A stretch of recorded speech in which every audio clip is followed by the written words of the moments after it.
You mentioned the solution was legalizing it. That's what we're fighting the hardest at the moment. Is literally just in South Africa right now, there's between 40 and 60 tons of rhino horns from natural deaths and dehorning. At the current world trade, that would supply the world demand for the next 20 to 30 years without touching a single animal. Where's the problem? Somebody wants it, let him have it, and that money we can put back into conservation.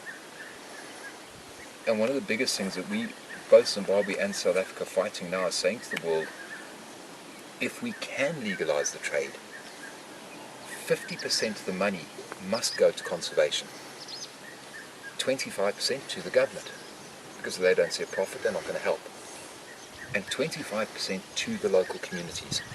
Start building roads, schools, clinics, because right now that villager is looking over the fence going, there's enough to feed my family for X number of years. Whereas if instead that community is looking back going, wow, look what it's done for me, now I can see a value. I don't want it dead.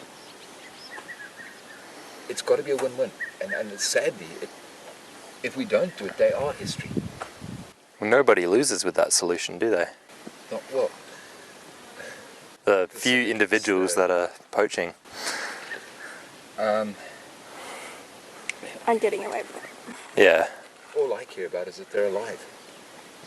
You know, and that for me is the hardest one, because everybody looks back with that, our ancestors have done the damage. We killed the dodo, the quagga, the Tasmanian tigers, and so on. In our own lives, we're watching them go and doing nothing to try and stop it. The only reason they're dying is simply us. And if it wasn't for us, hell, they were in great numbers, and they can come back. We've proven it. To go from 500 to 20,000 in 65 years, that's phenomenal.